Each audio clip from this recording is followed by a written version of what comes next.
This video is going to show you how to change the wheel bearings of the Subaru. It's done about 100,000 miles and it started to rumble at the back.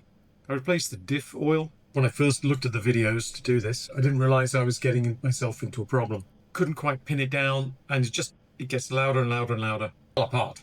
And then I looked back and it's been in there 5 years.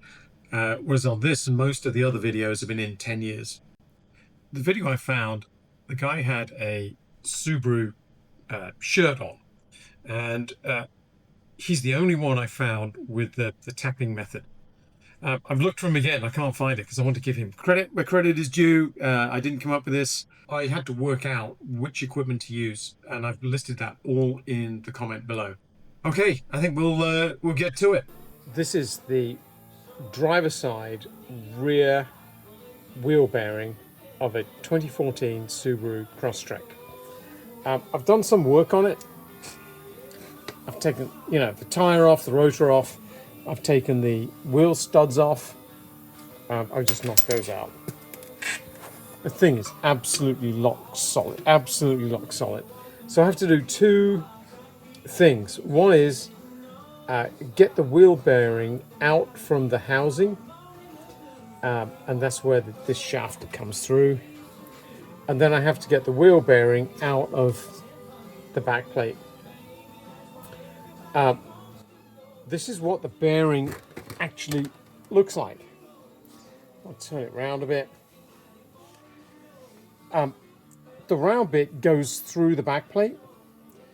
Here are the 4 bolts that go in through the bearing bracket, and here are the studs for the wheel. Once you understand the geometry, it makes it a lot easier. It all corrodes and it's just a pain in the ass.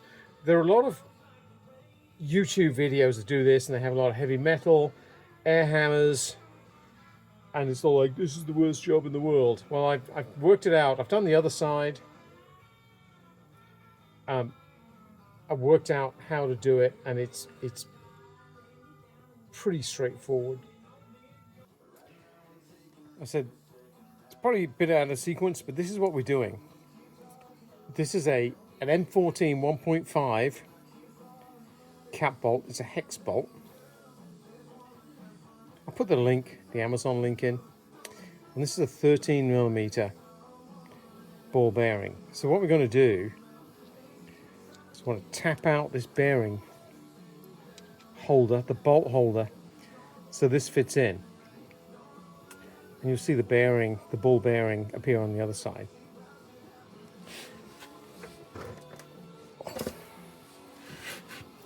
I've got the first one tapped out. So this is an M14 1.5 tap in a holder which fits a tap holder which fits a 1/2-inch wrench. Again, got them all off Amazon.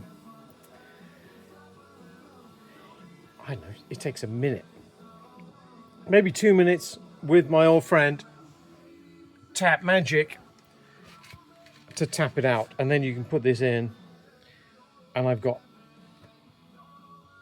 Mr. Hex wrench, which is here to tighten these things up. Okay, so I'm tapping it out, and I've gone for, as you look at it from the back, bottom right, top left. Just get the tap lined up.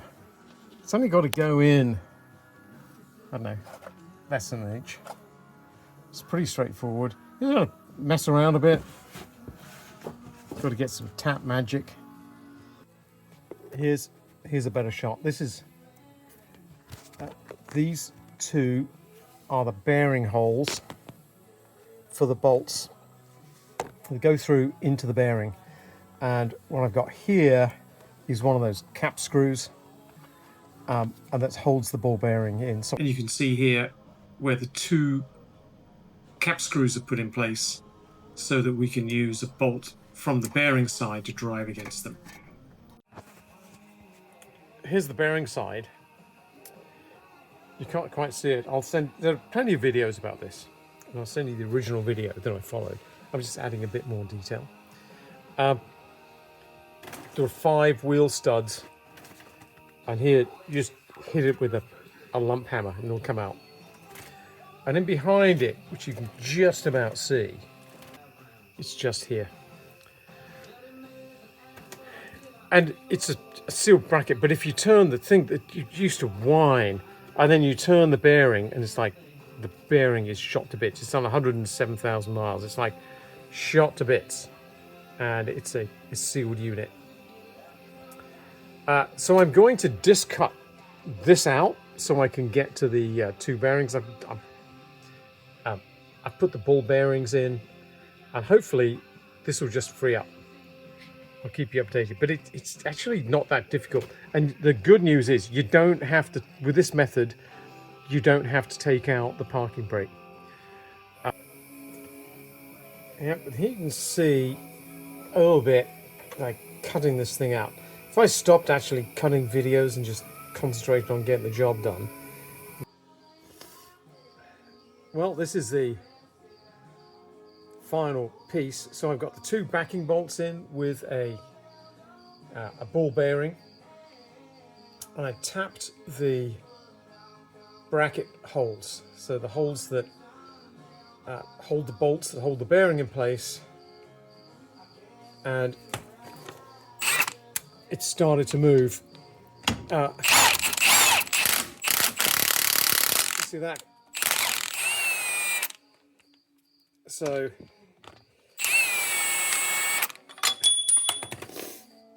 and then you can rotate this around. I got this this bolt off Amazon, and I also bought the tap and die. It's a 12mm 1.25, 12mm fine, and you can see on the threads. So I tapped it down just to make sure that it can keep the threaded part here, and it'll go through to the backing bolt. So it's working. I can do a better job on the next one of there we go, of cutting away the bolt hole. So this is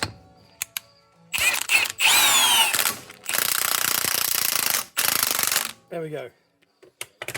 God, what a pain in the ass. Okay, this is the, there we go.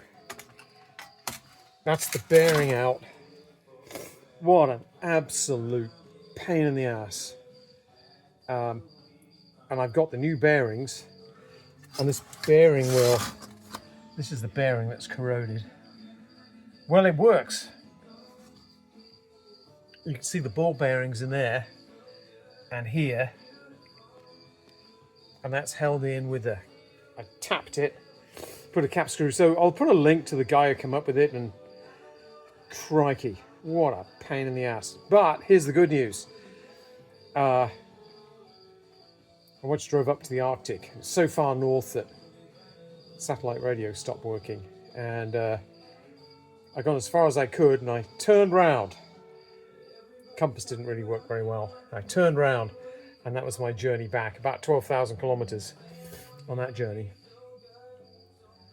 And this marks the end of it. I can start rebuilding this, and it's just putting the sucker back together now. I've got the bearings in the box there. I can get these bearings in. I'll clean this up a bit. I'll put some anti-seize on it. But I'm starting to rebuild it. And well,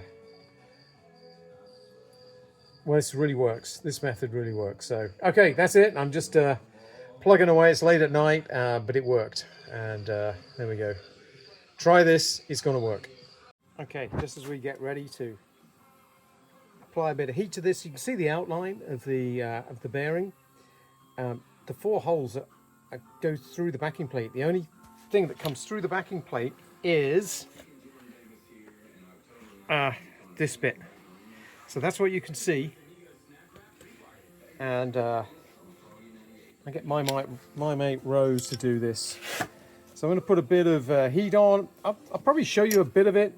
There's a rubber hose here, and this is the brake line. So I'm going to point it away and just giving it a quick toast, and it will release. Okay, giving it a little bit of toasting. Trying to not toast the rubber hose. Yeah, we're giving it a little bit of toasting here. I think that's going to be enough. We see the outline of the bearing. And I reckon it'll just drop off now. So let me just close this.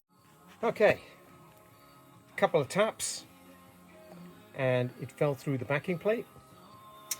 I'm going to put anti-seize compound on it when I put it back in. This is where it came off. Careful, it's a little bit toasty, but it's just, as you can see, just corroding in there.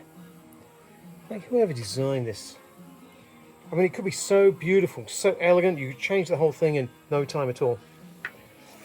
But a bit of heat. Notice no heavy metal thrash or Norwegian death metal accompanying this. This is one of the occasions where just sit back and think about it. So tap the main bracket on the sort of knuckle assembly or something, I don't know. Tap it, put a ball bearing in, and just do two. I did these two. I extended this bolt and I just tapped it because it needs to be a bit longer. And then I just drove that through the threaded bearing holes. That pulled it out. The bearing was stuck in here. So put a bit of heat on it, a few gentle taps with a bit of persuasion, and it's done. And you've got to get the kit to do it, and that's why Amazon. I'll put the explanation in. But that's it, and it's come out in pretty good nick. And I'm just going to clean it up a bit. Take out the cap screws, put the new bearing in, give it some copper grease this time. Done. And then I've done the rotors, so I'm just going to. I've had them spun, and we'll have the rotors in. Then we'll have the new brake pads in, and this will be good to go.